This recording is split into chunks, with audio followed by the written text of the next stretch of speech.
জোড়াশোনা জিতল সীমান্তের মেয়ে ফাহামিদা।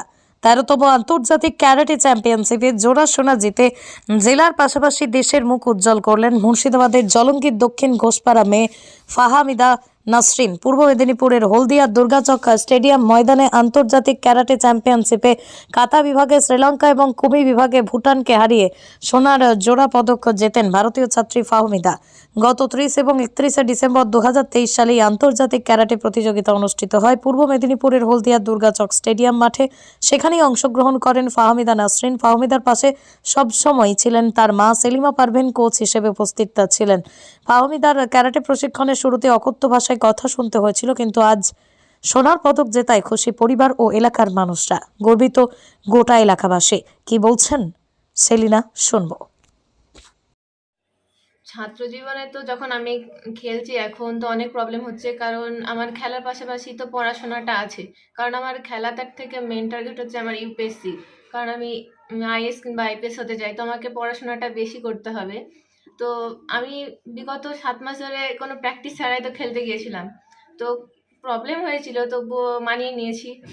আর আমার কোচ হিসাবে সব থেকে বড় টিচার হচ্ছে আমার মা, কারণ আমার মা যখন আগে ক্যারাটে করতো, তো আমাকে এখন উনি ভালো করে ক্যারাটে করাতে পারবেন। যদিও সময় দিতে পান না, তবুও আমাকে যতটুকু পারেন সময় দেন।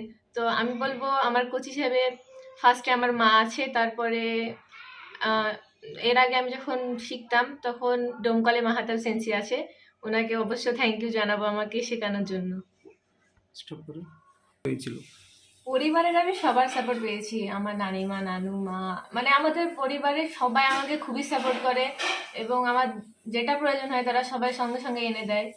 আর এইগুলোই। সমস্যা কি রকম মনে হয়েছে? সব থেকে খেলতে গিয়ে যখন প্রবলেম হয়েছে, আমার যখন এক্সাম চলেছে, ফাইনাল এক্সাম, তো তখন সব থেকে বেশি প্রবলেম হয়েছে, কারণ একদিকে পড়াশোনার টেনশন থাকে আর অন্যদিকে আমার জেতার টেনশন থাকে। তো কোনটা করবো তখন ভেবে পাই না, কারণ ফাইনালও তো সামনে আছে, আবার আমার খেলাও আছে। আবার মাঝে মাঝে এমন হয় যে কোনোটাতে, দুটো ইভেন্টের মধ্যে ফার্স্টে যে ইভেন্টটা খেললাম ওটাতে যদি সেকেন্ড হয়ে যায় তো টেনশন হয় যে কি আর সামনে যে ইভেন্ট আছে ওটাতে ফার্স্ট হতে পারবো কিনা, এমন টেনশন মাঝে মাঝে হতে থাকে। যেমন সামনে আমার এইচএস এক্সাম আছে, তো আমি এখন খেলাতে কনসেন্ট্রেশন করব না পড়াশোনায় করব, তো খুবই ডিফিকাল্ট হয়ে যায় এই বিষয়গুলো। তবুও আমাদের যে টিচারগুলো আছে তো আমাদেরকে খুব সাপোর্ট করে।